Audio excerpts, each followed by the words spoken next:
Nagbabalik po ang iyong mga kaagapay. Minsan silang nagkasala sa batas at sa loob ng piitan kanilang pinagbabayaran ang mga nagawang kasalanan. Subalit sa bilangguan man ay makatatagpo tayo ng mga taong naghahangad ng pagbabago. Dahil sa kabila ng pagkakadapa ay marami pa rin sa kanila ang nagpupumilit bumangon alang-alang sa kanilang mga minamahal. Tungayan natin ang buhay at pag-asa sa likod ng mga rehas.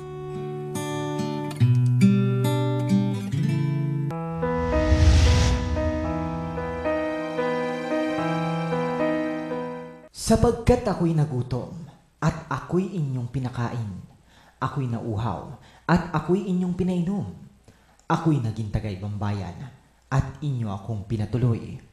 Naging hubad, at inyo akong pinaramtan. Ako'y nagkasakit, at inyo akong dinalaw. Ako'y nabilanggo, at inyo akong pinaroonan.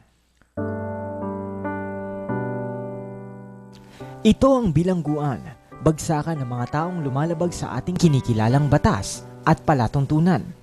Sa lipunang kanilang ginagalawan, masasalamin ng mahirap na kalagayan, salat na kalayaan, salat din sa maraming bagay at pangangailangan. Sa maliit na daigdig umiikot ang buong maghapon, sa mundong napapaligiran ng mga rehas, nagwawakas ang maraming pangarap at maraming hangarin sa buhay.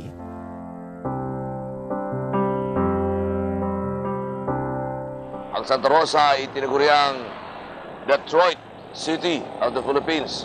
Kasi nandito yung napakarami mga factories at saka mga kumpanya na involved po sa paggawa ng mga sasakyan at mga spare parts ng mga sasakyan. Samahan nyo kami, nadalawin natin ngayong hapon ang Santa Rosa Municipal Jail.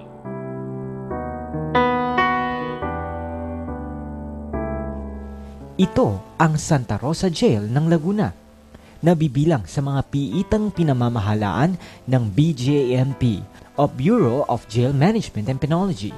Ito yung pinaka-gate nila, no? Pinaka-gate ng kulungan. Nagpapakita na ito po ay sakop po ng Bureau of Jail Management and Penology. Sa malaking bilang ng mga bilanggong ito, pinagkakasya ang lahat ng resources ng nasabing kulungan. Maging sa pagkain, tubig at maging sa pananamit at salapi. 1, 2, 3, 4, 5, 6, 7, 8, 9. Siyam. Ito ho yung ulam nila ngayong hapon. Ito ang department store. Ito ang department store sa Santa Rosa City Jail. Nakita nyo naman. Mukhang napabayaan. Hindi. Malusog po ang kanilang tagabantay. Kumikita ba ako kayo? Kumikita naman. Okay. Sa lugar na ito, marami ang dapat nilang matutunan. Bukod sa pagsunod sa alituntunin at batas, unti-unti nilang nalalaman ang tunay na kahulugan ng kalayaan at kung gaano kahalaga ang maging malaya. Higit sa lahat, dito nila naramdaman ang isang bagay na pinakamahalaga sa lahat. Isang bagay na di nila noon alintana at di nila napapansin. Ang pagmamahal at kalinga ng kanilang mahal sa buhay. Mga bagay na dulot ay pangungulila at pagluha. Nalulungkot na ako. Sana naman hindi niyo ako mapababayaan. Kung ako may nagkasala sa inyo, humingi na ako ng kapatawaran pa. Nagdurusa na ako, nagtitis na ako ng hirap. Sa kabila ng maraming hirap at pagdurusa, ginagawa ng mga opisyal ang lahat ng paraan upang sila ay makapagbagong buhay. Ito ang isa sa mga schedule na kanilang activities. Bahagi ito ng tawag dito, regular na dalaw ng mga religious organizations para yung mga inmates, samantala sila nandito, natuturuan din sila sa relihiyon, mga religious activities. Ang bigyan sila ng pagkakakitaan at kaalaman sa paggawa ng mga bagay upang makapaghanap buhay. Isa ito sa mga livelihood projects dito sa Santa Rosa City Jail. Ano to? Cabinet making or furniture making. Pagkakano naman po ang presyo dito? Anong? Sa pagbibenta ninyo? Nagpapagawa yung mga personnel. Oo. Paggawa nyo para sa personnel. Tulong na ninyo sa pagpapagawa ng pinagagawa ng personnel. 50 pesos. Diba? Mura-mura. Labor of love ito, labor of love. Pero sa labas ito mahal. Kaya lang, para may kita ka naman natin, bibigyan kita ng 100. kahit 50 ang presyo mo sa akin, bibigyan kita ng 100. Ayan. Di ba? Bibigyan kita ng 100. Okay? Yan po. Thank you po. Ito po ang Ano rin po to binili sa ko. amin na wala kaming dalaw. Okay. Meron tayong yung sa carpentry natin. Aha. Tapos may paparating tayo para sa mga babae, yung culinary arts natin na on process pa yung mga equipments natin. Galing. Supported pa rin yan ng city government. Ang ituwid ang kanilang mga nailihis na landas at ibalik sa kabutihan ng mga naligaw nilang daan at kaisipan. Ipakilala sa kanila ang kanilang mga karapatan at mapangalagaan ang mga ito. Binigyan tayo ng chance ng COMELEC na magkakaroon tayo ng on-site COMELEC registration sa mga inmates natin. Okay. Para naman makapagbuto sila. At yan ay gaganapin next week. So dito po magkakaroon ng registration Dito po. para sa eleksyon sa 2010. Opo. Mga ilan yung inaasahan natin buboto mga inmates kaya? So far naman, sa 322 namin ngayon na mga inmates, halos qualified naman lahat. Ang hubugin sila bilang isang mabuting mamamayan at responsableng tao ng ating pamayanan.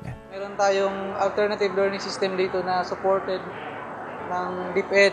Aha. Last year, may nakapag-exam tayo na 14. Tapos may nakapasang isa.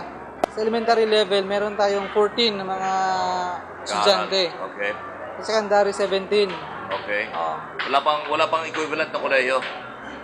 Actually, itong secondary level natin, pag nakapasa sila dito, automatic qualified sila for college. Ito ang mga bagay na pinagsisikapang ipagkaloob ng Santa Rosa City Jail sa kanilang mga bilanggo. Umaasang sa kabila ng maraming hirap at pagpipilit nilang mga opisyales ay maisa sa ayos ang buhay ng bawat isang bahagi ng bilangguan. Pagkakaibigan sa gitna ng kasabikan sa kanilang mga mahal sa buhay. Dito nila natagpuan ang samahang layon ay kabutihan. Isang lugar kung saan walang puwang ang kaguluhan.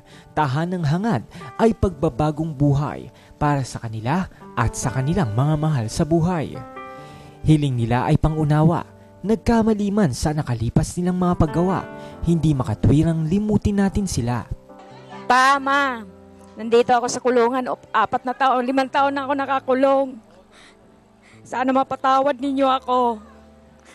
Sana mapuntahan ninyo ako dito pa. Mihingi na akong tawad. Kumusta na kayo dyan, pati mga kapatid ko.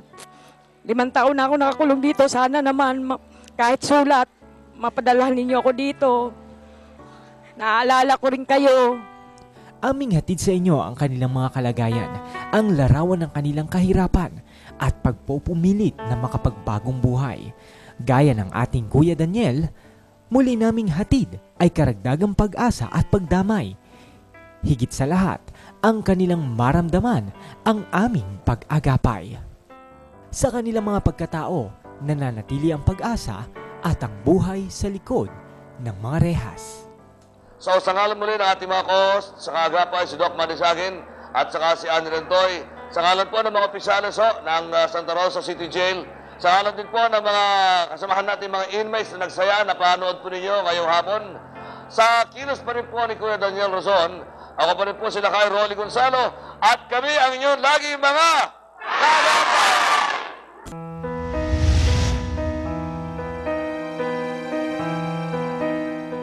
Panawagan po namin kung kayo po ay may mga kamag-anak o kaibigan na nakapiit sa bilangguan, atin po silang dalawin dahil malaking bagay na po sa kanila na tayo po ay makita upang sa gayon ay huwag po naman silang mawalan ng pag-asa.